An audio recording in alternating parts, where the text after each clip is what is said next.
दोस्तों आज तारीख है 10 सितंबर 2025 और आज के द हिंदू न्यूज़पेपर का हम एनालिसिस करेंगे। पहले चलते हैं एडिटोरियल वाले हिस्से की तरफ और देख लेते हैं इस पहले एडिटोरियल को। भारत ने 15 अगस्त 2025 को अपनी 79वीं इंडिपेंडेंस डे मनाई है। पॉलिटिकल फ्रीडम में तो हम मान के चलते हैं कि भाई हमने 1947 में हम राजनीतिक रूप से आज़ाद हो गए, लेकिन असली स्वतंत्रता का मतलब सिर्फ पॉलिटिकल ऑटोनॉमी नहीं होती है। अब हमें टेक्नोलॉजिकल सोवर्निटी चाहिए, क्योंकि टेक्नोलॉजी हर क्षेत्र को प्रभावित कर रही है, चाहे वो बैंकिंग हो, train, power grid, communication, defence, governance. मतलब अगर टेक में दूसरों पर निर्भर हैं, यदि हम टेक्नोलॉजी में दूसरे के ऊपर निर्भर हैं, इसका मतलब यह है हम अभी भी गुलाम हैं किसी न किसी के। Dark geopolitics and cyber threats की बात करते हैं। आज के टाइम में युद्ध सॉफ्टवेयर, ड्रोन और साइबर स्पेस में हो रहे हैं, ना कि सिर्फ गोली और बम से। बैंक, ट्रेन्स, पावर ग्रिड जैसे सिस्टम टेक्नोलॉजी से चल रहे हैं। समस्या ये है, अगर इन सिस्टम को कंट्रोल करने वाली कंपनियां मुख्य रूप से एक ही देश से आती हैं, तो क्या होगा? हम उस देश के ऊपर पूरी तरह से निर्भर हो गए। वो चाहे जब इस चीज को रोक सकता है। अगर ये कंपनियां अपने नेशनल ऑर्डर पर क्लाउड या फिर एआई सर्विस को बंद कर देंगी, तो इंडिया का सिस्टम पूरा का पूरा ठप हो जाएगा। हाल ही में एक कंपनी की क्लाउड सर्विस बंद हुई थी। ये खतरा हाइपोथेटिकल नहीं बल्कि एक रियल खतरा माना जाता है। आगे राइटर का कहना है कि टेक्नोलॉजिकल ऑटोनॉमी बहुत ज्यादा जरूरत है। इंडिया के पास में खुद का ऑपरेटिंग सिस्टम है, डेटाबेस है या फिर फंडामेंटल सॉफ्टवेयर है? ऐसी बिल्कुल भी नहीं है। ना हमारे पास खुद का ऑपरेटिंग सिस्टम है, ना हमारे पास डेटाबेस है और ना ही हमारे पास में कोई फंडामेंटल सॉफ्टवेयर है। इसका मतलब ये हो गया है कि हम एक्सटर्नल सोर्सेज पर बहुत ज़्यादा डिपेंड हैं, जिन्हें हम ना कंट्रोल कर सकते हैं और ना ही हम उनके ऊपर भरोसा कर सकते हैं। सॉल्यूशन है ओपन सोर्स मॉडल का, मतलब इंडिया अपना लाइनक्स या फिर एंड्रॉयड वर्जन निकाले, सिक्योर हो एंड नो बैकडोर्स। प्रॉब्लम सिर्फ बनाने की नहीं है बल्कि लॉन्ग टर्म मेंटेनेंस और सपोर्ट की भी। बना अकेले लेने से कुछ नहीं होगा, उसको लंबे समय तक सस्टेन करना जरूरी है। इसके लिए बड़ा यूजर बेस बनाना पड़ेगा। आईटी कम्युनिटी का कोऑपरेशन बहुत ज्यादा जरूरी है। मतलब ये मिशन सिर्फ सरकार या फिर एक संस्था अकेले नहीं कर सकती, बल्कि पूरी टेक कम्युनिटी का कलेक्टिव एफर्ट इसमें जरूरी है। इसके बाद हम बात करते हैं दोस्तों हार्डवेयर सोवर्निटी, बिगर चैलेंज। सॉफ्टवेयर ऑटोनॉमी काफी आसान है, लेकिन हार्डवेयर ऑटोनॉमी और भी कठिन है। सेमीकंडक्टर और चिप फैब्स बनाने के लिए ह्यूज इन्वेस्टमेंट और पेशेंस चाहिए। फर्स्ट स्टेप है चिप का डिजाइनिंग, इसके बाद उसकी असेंबली करना, एंड इन सारी चीजों में हमें एक्सपर्टाइज हासिल करने की जरूरत है। इवन इफ फैब्रिकेशन अब्रॉड, यहाँ तक कि पूरी दुनिया भर में मैन्युफैक्चरिंग हो रही है, इसके बावजूद भी आपको लड़ाई लड़ना पड़ेगा। मतलब सबसे पहले तो हमें डिजाइन प्लस असेंबली कैपेबिलिटी पर फोकस करना पड़ेगा, फिर ग्रेजुअली फुल स्केल वर्क हम चालू कर सकते हैं। इसके बाद बात करते हैं हम ओपन सोर्स की। Path through open source. India की पॉलिटिकल इंडिपेंडेंस नॉन वायलेंस से आई थी, उसी प्रकार से technological independence open source software से आ सकती है। लेकिन आज ओपन सोर्स मूवमेंट कमजोर हो गई है, क्योंकि कंट्रोल सेंट्रलाइज, मतलब क्लाउड या फिर डेटा कंपनियों के पास में है। इसलिए सॉफ्टवेयर और हार्डवेयर ऑटोनॉमी के लिए सोशल मूवमेंट की जरूरत है। मतलब सिर्फ टेक्नोलॉजी का इशू नहीं है, बल्कि एक तरह का सोशियो पॉलिटिकल मिशन है। इसके बाद रोड मैप तैयार करने की बात करी जाती है कि हमें क्या करना है। पहला कदम है कि एक क्रैक टीम हमको बनाना है, जो ओपन सोर्स से इंडिया का अपना सॉफ्टवेयर इकोसिस्टम डेवलप करेगी। क्लाइंट साइड से, जैसे कि database, email client and calendar. Server side से web server, email server, cloud server. इनका ओपन सोर्स वर्जन अवेलेबल है, लेकिन अपडेट और मेंटेनेंस के लिए डेडिकेटेड टीम चाहिए। ये मिशन सेल्फ सपोर्टिंग होना चाहिए, सिर्फ सरकार या फिर प्राइवेट फंडिंग पर डिपेंडेंट हमको नहीं रहना है। मतलब इसे business model plus community support पर हमको चलाना पड़ेगा। इसके बाद करंट क्लाइमेट राइट्स टाइम्स के बारे में बोला जाता है। मतलब पहले सिर्फ स्ट्रेटेजिक सेक्टर जैसे कि डिफेंस, एटॉमिक एनर्जी को सिक्योर सॉफ्टवेयर की जरूरत पड़ती थी। आज के टाइम में हर प्राइवेट कंपनी और इंडिविजुअल को भी सेफ्टी की कंसर्न है, सिक्योरिटी की कंसर्न है कि वो फॉरेन सॉफ्टवेयर पर डिपेंडेंट ना रहे। लोग पहले से फ्री या फिर ओपन सोर्स सॉफ्टवेयर यूज करते हैं, बस मॉडल को सस्टेनेबल और ट्रस्टेड बनाना बहुत ज्यादा जरूरी है। इसके बाद हमारी जो अप्रोच है वो मिशन ओरिएंटेड अप्रोच होनी चाहिए। इमीडिएट स्टेप ये है कि एक इम्प्लीमेंटेशन मिशन हम बनाएं। ये रिसर्च एंड डेवलपमेंट प्रोजेक्ट नहीं होगा, बल्कि इंजीनियर प्लस प्रोजेक्ट मैनेजर की प्रैक्टिकल एग्जीक्यूशन मिशन होगी। इंडस्ट्री और एकेडमिया दोनों में एक्सपर्टाइज अवेलेबल है, बस वाइबल मॉडल की जरूरत है। गवर्नमेंट का रोल मतलब इनेबलर होना, ना कि कंट्रोलर। सरकार अपने आप को किस रूप में देखे? इनेबलर के रूप में देखे। गोल यही है कि एक सेल्फ सस्टेनिंग टेक्नोलॉजी हमें इकोसिस्टम तैयार करना है। इसके बाद कंक्लूजन में बात करी जाती है। कंक्लूजन में आप क्या बोल सकते हैं? इंडिया ने जैसे 1947 में पॉलिटिकल इंडिपेंडेंस हासिल करी है, वैसे ही अब हमें एक लॉन्ग मार्च टुवर्ड टेक्नोलॉजिकल इंडिपेंडेंस चालू करना है। सॉफ्टवेयर में ओपन सोर्स से शुरुआत करना है, हार्डवेयर में धीरे धीरे डिजाइन, असेंबली, फैब्रिकेशन कैपेबिलिटी को हमें बिल्डअप करना है। कलेक्टिव विल और मिशन ओरिएंटेड एग्जीक्यूशन इसकी सबसे बड़ी कुंजी मानी जाती है। दोस्तों, इस आर्टिकल में हम चर्चा करने वाले हैं पैलेस्टाइन और इजराइल के रिलेशन के बारे में। अभी हाल फिलहाल में देखा जाए, इजराइल के ऊपर काफ़ी ज़्यादा प्रेशर डाला जा रहा है कि पैलेस्टाइन के ऊपर गाजा में जो सिविलियंस मारे जा रहे हैं, आम नागरिक की डेथ हो रही है, उसको रोका जाए, युद्ध को रोका जाए। लेकिन इसके पीछे अमेरिका का हाथ है, इसलिए इजराइल को कोई रोकने वाली ताकत अभी सामने नहीं आ रही, कोई प्रेशर उसके ऊपर काम नहीं कर रहा है। IOAA मतलब international olympiad on astronomy and astrophysics, इस संस्था की हम बात करेंगे। अगस्त में 500 साइंटिस्ट और एकेडमिक्स ने इनके एक ग्रुप में international olympiad on astronomy and astrophysics में इजराइल के पार्टिसिपेशन को लेकर पिटीशन दायर करी। ये ओलंपियाड 11 से 21 अगस्त को मुंबई में हुआ, जिसमें 63 देशों ने हिस्सा लिया। इजराइल के लिए ऐसे ओलंपियाड बहुत इंपॉर्टेंट होते हैं, क्योंकि वो इन्हें नेशनल प्रेस्टीज और अपनी साइंटिफिक प्रोग्रेस शोकॉस करने का तरीका मानता है। मतलब यह है, पिटीशन हमने क्यों दायर किए? ताकि इजराइल की ऑफिशियल कोई टीम ना हो, बल्कि उसके स्टूडेंट इंडिविजुअल के तौर पर पार्टिसिपेट करें, बिना इजरायली फ्लैग के, झंडे के। इससे इजराइल की गवर्नमेंट को प्रोपेगेंडा बेनिफिट नहीं मिल पाएगा। इसके बाद इस संस्था ने क्या डिसीजन लिया? पिटीशन बोर्ड के सामने रखी जाती है। IOAA का बोर्ड ऑटोनॉमस है, इसमें 120 मेंबर पार्टिसिपेट करते हैं, मतलब हर देश से यहाँ पर एक व्यक्ति बैठता है। पैलेस्टाइन डेलीगेशन की टेस्टिमनी और काफी डिबेट के बाद बोर्ड ने पिटीशन को अप्रूव कर दिया। कहने का मतलब ये है दोस्तों कि इतने आसानी से इस बोर्ड ने इस पिटीशन को अप्रूव नहीं किया था, उसके ऊपर काफी प्रेशर डाला गया, डिबेट हुई, तब जा करके इसको अप्रूवल मिला। इजराइल ने इस साल टीम भेजी ही नहीं थी, तो ये रूल अगले साल से लागू होने वाला है।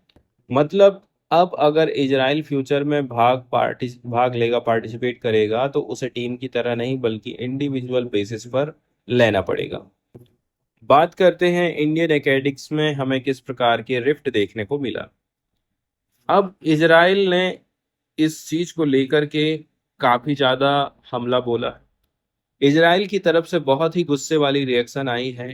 कौंसिल जनरल ने तंज कसते हुए कहा है कि ओलंपियाड अब आइंस्टाइन की रिलेटिविटी को छोड़ करके हमास की पॉलिटिकल थ्योरी पढ़ाने लग गया है। करीब 300 इंडियन एकेडमिक्स, जिसमें IIT के डायरेक्टर एंड वाइस चांसलर शामिल हैं, तो 300 इंडियन एकेडमिक्स ने PMO से डिमांड करी कि 7 साइंटिस्ट पर आप एक्शन लो, जिसने पिटीशन के ऊपर साइन किया है। अब हमारे देश के ही कुछ लोग ऐसे हैं जो खुद, मतलब भाई भाई जो काम कर रहे हैं, वही लोग आपस में, उनके माइंड में दरार है, भेदभाव है। लेकिन ये डिमांड इलॉजिकल है क्योंकि डिसीजन तो बोर्ड ने लिया है, जिसने साइन किया उससे उसका क्या लेना देना है। बोर्ड खुद कह चुका है कि उसकी डिसीजन होस्ट कंट्री से इंडिपेंडेंट होती है। मतलब असली कंट्रोवर्सी इस बात की है कि कुछ इंडियन एकेडमिक्स इजराइल के खिलाफ स्टैंड लेने पर क्वेश्चन उठा रहे हैं। मतलब वो कहते हैं कि आप लोग इजराइल को सपोर्ट करो। अब युद्ध के बारे में बात करी जाती है, गाजा सिचुएशन की बात करी जाती है कि इजराइल ने 2023 से अब तक गाजा में 63,000 से ज्यादा लोगों को मार दिया है। बहुत डेटा हमारे पास ऐसा है, जैसे कि लीक डेटा के हिसाब से देखा जाए 83% विक्टिम ऐसे हैं जो कि सिविलियन हैं। गाजा की 90% स्कूल पर और 94% हॉस्पिटल इजराइल ने डिस्ट्रॉय कर दिया। लैंसेट रिपोर्ट आई थी जुलाई 2024 में, जिसमें बोला जा रहा है कि डायरेक्ट विक्टिम्स के अलावा हंगर और कोलैप्स की वजह से हर मौत पर 3 डेथ एक्स्ट्रा हो गई। मतलब 10% पॉपुलेशन, 2 मिलियन में से 10% पॉपुलेशन मारी जा चुकी है। यूनाइटेड नेशंस ने गाजा फेमाइन को मैन मेड डिजास्टर घोषित कर दिया है, लेकिन घोषित करने से भी क्या मतलब जब आप युद्ध को रोक नहीं सक रहे हो। इतना बड़ा संस्था बनाई गई थी कि वर्ल्ड वार थर्ड ना हो। बात करते हैं हम इजराइल की जस्टिफिकेशन और क्रिटिसिज्म की। बहुत सारे सपोर्टर बोल रहे हैं कि ये ऐसा हुआ है 7 अक्टूबर 2023 के अटैक के बाद सिक्योरिटी के लिए। लेकिन अगस्त 2025 में खुद इजराइल के एक्स सिक्योरिटी चीफ ने वार खत्म करने की डिमांड करी। हॉस्टेजेस के फैमिलीज भी डील चाहते थे, लेकिन सरकार सुन नहीं रही किसी की। जुलाई 2025 में इजरायली मिनिस्टर ने क्लियर बोल दिया कि सरकार गाजा को वाइप आउट कर देगी। ये उसी हिस्टोरिकल माइंडसेट का हिस्सा है जो 1948 के नकबा से चालू हुआ था, जिसमें 7,50,000 पैलेस्टाइन्स डिस्प्लेस्ड किए गए थे। मतलब इजराइल का पॉलिसी लाइन कॉलोनियल डिस्प्लेसमेंट और डीह्यूमनाइजेशन से जुड़ा हुआ है। इसके बाद हिस्टोरिकल रेफरेंस भी दिया जाता है। 1948 नकबा में डायर यासिन गांव पर हमला हुआ। यहाँ पर मास किलिंग हुई और कुछ लोगों को परेड करने के लिए जिंदा छोड़ दिया गया। उस समय आइंस्टीन और स्विस लीडर ने एनवाई टाइम्स में लेटर लिख करके इस ब्रुचुअलिटी की निंदा करी थी। आयरोनिकली उस अटैक का लीडर मेनासेम बिगिन बाद में इजराइल का पीएम बन गया और उसने लिकुड पार्टी बनाई जो आज भी सत्ता में राज कर रही।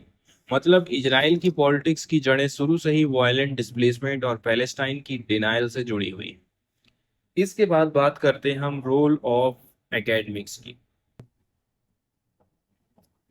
ऑथर्स का कहना है कि ऐसे हालात में एकेडमिक्स और साइंटिस्ट को चुप नहीं बैठना चाहिए। साइंस और कल्चरल इवेंट्स को नॉर्मल तरीके से आप मत चलने दो, बल्कि आप इसको एक टूल बनाओ प्रेशर डालने वाला, ताकि इजराइल अपनी पॉलिसी चेंज कर सके।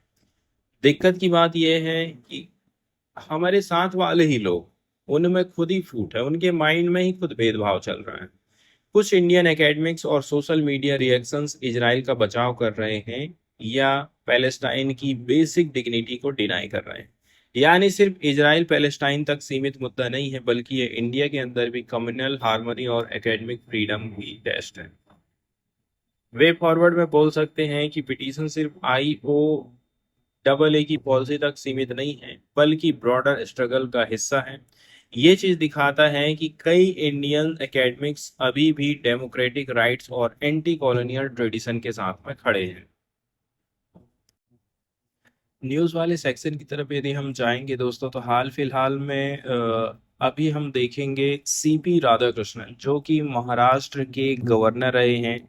इनको मंगलवार को भारत के 17वें वाइस प्रेसिडेंट के रूप में चुना गया है। मतलब ये उपराष्ट्रपति बन गए।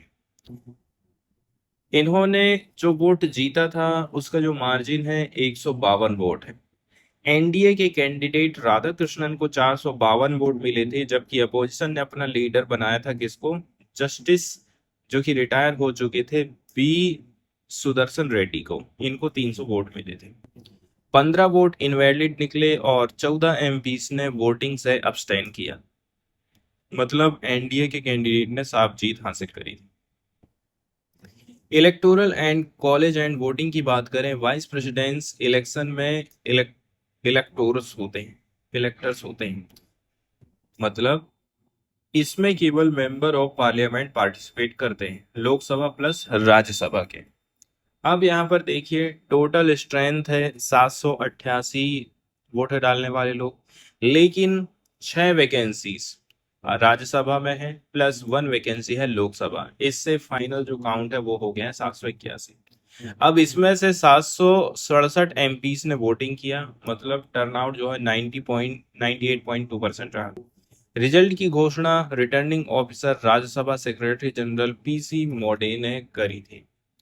इसके बाद क्रॉस वोटिंग इश्यूज के बारे में भी बात करी जाती है। अपोजिशन का दावा था कि उनके पास 324 एमपीस का समर्थन है, लेकिन फाइनली टैली सिर्फ 300 वोट तक रुक गई, मतलब 24 वोट कम निकले। एनडीए की प्रिज्यूम्ड स्ट्रेंथ थी कि हम लगभग 439 है हमारी स्ट्रेंथ, लेकिन उनको 452 वोट मिले, लगभग 13 एक्स्ट्रा वोट क्रॉस वोटिंग से आ चुके हैं। बीजेपी लीडर ने दावा किया है कि कम से भी कम 15 अपोजिशन एमपीस ने एनडीए कैंडिडेट को वोट दिया, कुछ नेताओं ने तो 40 तक एमपीस के क्रॉस वोट की बात करी थी। कांग्रेस ने काउंटर किया है, बोला है कि अपोजिशन ने सिर्फ 40% वोट हासिल किए हैं, मतलब 768 में से 300। 2022 वाइस प्रेसिडेंट इलेक्शन में सिर्फ 26% मिले थे, यानी अपोजिशन की ताकत इस बार बढ़ी है। क्रॉस वोटिंग क्लियरली हुई है और ये एनडीए की जीत का सबसे बड़ा रीजन माना जा रहा है।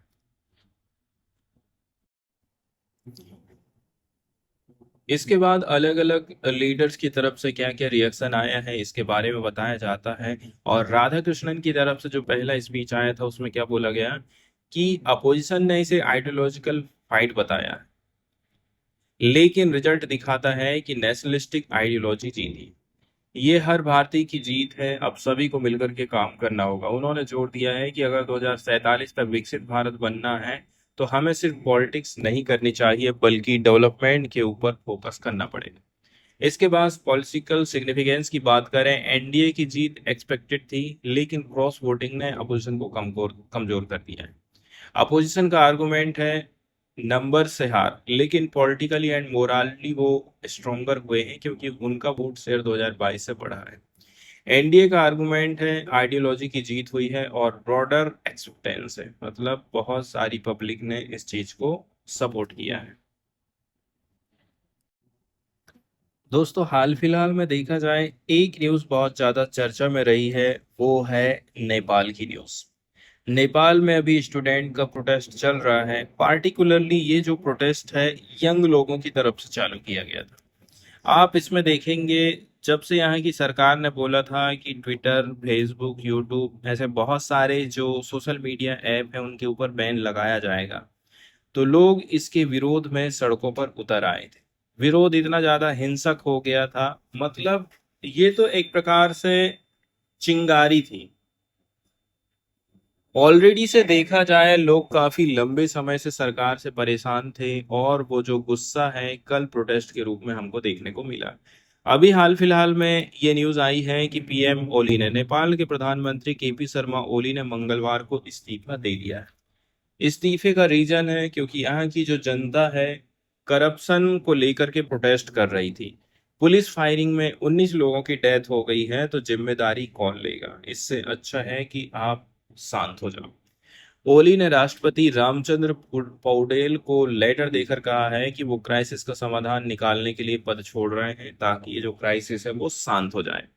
राष्ट्रपति ने रेसिग्नेशन को एक्सेप्ट किया है और सभी स्टेक होल्डर, इसमें इंक्लूडिंग प्रोटेस्टर्स, इनसे बोला है कि आप शांतिपूर्वक बातचीत करिए, हम बातचीत करने के लिए तैयार हैं। मतलब सरकार गिर चुकी है और पॉलिटिकल इनस्टेबिलिटी बढ़ गई।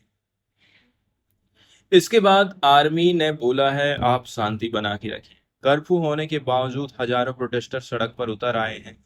शाम को army chief general Ashok Raj सिंहदेल ने नए सर को एड्रेस किया, प्रोटेस्ट रोकने के लिए और डायलॉग में आने की अपील किया और बोला कि शांति और राष्ट्रीय एकता हर नेपाली की जिम्मेदारी है। इसके बाद हम बात करते हैं वायलेंस एंड वेंडलिज्म की स्थिति। बहुत ज़्यादा खराब हो चुकी है। प्रोटेस्टर ने पार्लियामेंट बिल्डिंग, सुप्रीम कोर्ट और सिंघा दरबार सीट ऑफ गवर्नमेंट को आग के हवाले कर दिया है। बहुत सारे मिनिस्ट्रीज और गवर्नमेंट ऑफिसेज भी अटैक का शिकार हुए हैं। पॉलिटिकल लीडर के घरों पर हमला बोला जाता है। कोहली का जो प्राइवेट घर है बालकोट भक्तपुर, इसको जला दिया गया है। एक्स पीएम की बात करें, शेर बहादुर देवबा और पुष्प दहल कमल के घर भी जलाए गए हैं। देवबा और उनकी वाइफ आरजू राणा देवबा, ठीक है, इसको भी प्रोटेस्टर ने कहना चाहिए नुकसान पहुंचाया है या फिर घायल करने की कोशिश करी है। वहीं बात करें मीडिया एंड सिंबल्स अटैक की, प्रोटेस्टर ने Kantipur publication, Kathmandu post and Kantipur की बिल्डिंग पर हमला किया है। प्रोटेस्ट का स्लोगन था Nepal's political class live lavishly at the expense of our parents tax money. मतलब करप्शन प्लस पॉलिटिकल एलाइट की लग्जरी लाइफ के खिलाफ आक्रोश। वहीं बात करें role of mayor Balendra Shah का, काठमांडू के जो मेयर हैं बालेंदर शाह, जो कि इंडिपेंडेंट कैंडिडेट हैं, इसने पहले ही प्रोटेस्ट को सपोर्ट कर दिया था। ओली के रेसिग्नेशन के बाद उन्होंने फेसबुक पर पोस्ट करके प्रोटेस्टर से आर्मी चीफ के साथ बातचीत के लिए तैयार रहने की बात करी। इसी वजह से स्पेकुलेशन यही है कि शाह खुद को एंट्रिम एडमिनिस्ट्रेशन लीडर के तौर पर प्रोजेक्ट कर रहे हैं, मतलब सरकार ये चला सकते हैं। वहीं बात करें release of Ravi Limchane, parallel development ये हो रहा है कि राष्ट्रीय स्वतंत्र पार्टी के चीफ हैं रवि लिमचाने, जो कोऑपरेटिव में एम्बेजलमेंट चार्ज पर जेल में थे, इनको रिलीज कर दिया गया। ऑथोरिटीज ने सिक्योरिटी कंसर्न बता करके इसको रिहा किया है। इससे ये लग रहा है कि मेयर साहब प्लस लिमचाने अलायंस एक नई पॉलिटिकल पार्टी बना सकते हैं, क्योंकि दोनों ही मेन स्ट्रीम पॉलिटिकल मशीनरी से कहना चाहिए बाहर हैं, लेकिन अपने आप में एक फोर्स की तरह है। बहुत बड़े बड़े चेहरा हैं ये। वहीं आप देखेंगे कि नेपाल में पॉलिटिकल वैक्यूम पैदा हो गया है, जैसे कि पीएम रिजाइन कर चुके हैं। इसके बाद पार्लियामेंट और सुप्रीम कोर्ट वेंटिलाइज है, इंस्टीट्यूशनल पैरालाइज हो चुका है, कोई क्लियर रोड मैप नहीं है, मतलब डायरेक्शन लेस पॉलिटिकल वैक्यूम यहाँ पर पैदा हो गया है। इस वाले न्यूज आर्टिकल में हम चर्चा करेंगे दोस्तों यूनाइटेड नागा काउंसिल की, जो मणिपुर की नागा कम्युनिटी की अपेक्स बॉडी मानी जाती है। उसने सोमवार आधी रात से ही ट्रेड एम्बार्गो लगा दिया है। इसका असर कैसे पड़ रहा है? गुड्स कैरिंग ट्रक्स और कमर्शियल जो व्हीकल हैं जिसमें नॉन पैसेंजर हैं, ये सारे लोग रुक गए। नेशनल हाईवे 2 समेत नागा डोमिनेटेड हिली एरियाज की मेजर रोड पर गाड़ियों की लंबी कतार देखने को मिल रही है, लेकिन शॉप्स प्लस बिजनेस एस्टेब्लिशमेंट को एग्जेम्प्ट किया गया है, मतलब इसको छूट दे दी गई है। मतलब लोगों के, आप देखेंगे डेली के जो शॉपिंग है, बिजनेस की एक्टिविटीज है, वो चल रही हैं, पर बड़े पैमाने पर सामान की जो आवाजाही है वो ठप हो गई। अब ये जो प्रोटेस्ट है ये क्यों हो रहा है? यूएनसी का विरोध किस बात पर है? वो है इंडिया म्यांमार बॉर्डर फेंसिंग को लेकर के। टोटल लेंथ जो है 1643 किलोमीटर है। Scrapping of free movement regime, सरकार फ्री मूवमेंट रिजीम को बंद कर रही है, रद्द कर रही है या फिर कम कर रही है। वहीं यदि हम बात करें एफएमआर की, बॉर्डर एरियाज में रहने वाले लोग बिना ट्रैवल डॉक्यूमेंट के 10 किलोमीटर तक क्रॉस बॉर्डर मूवमेंट कर सकते थे। बॉर्डर अभी मोस्टली अनफेंस्ड है, सिर्फ मणिपुर में एक छोटा सा स्ट्रेच फेंसिंग देखने को मिली है। प्रोटेस्ट की जड़ ये है कि आपने फेंसिंग क्यों करे, एफएमआर को आप एंड क्यों कर रहे हो। इससे क्रॉस बॉर्डर एथनिक और फैमिली टाइज कट जाएंगे, इसलिए ये इस प्रकार का प्रोटेस्ट हमको देखने को मिला है। आगे बात करते हैं यूएनसी के स्टैंड की। यूएनसी का क्या कहना है? बॉर्डर फेंसिंग नागा के पारिवारिक और एथनिक टाई को तोड़ देगा, क्योंकि नागास इंडिया और म्यांमार दोनों तरफ बसे हैं। किसी भी प्रोजेक्ट जैसे आप फेंसिंग करना चाहते हो तो पहले नागा की फ्री, प्रायर और इन्फॉर्म कंसेंट के बिना आप ये काम नहीं कर सकते।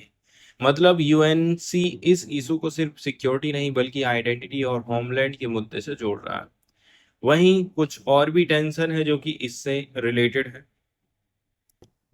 इस बीच थाडू इनपी मणिपुर और सैगोलमांग एरिया नागा स्टूडेंट एसोसिएशन ने एक इंसिडेंट की आलोचना करी। आरोप लगाया जाता है आर्म्ड कुकी एक्सट्रीमिस्ट ने उखरुल डिस्ट्रिक्ट मोलनोम एरिया में एक बस को इंटरसेप्ट कर दिया। उन्होंने पैसेंजर को फ्रिस्क किया, उनके मोबाइल फोन सीज किए और ब्लैंक्स फायर किए। कुल मिलाकर के कहना चाहिए उनकी तरफ से भी यहाँ पर कुछ ना कुछ हो ही रहा है।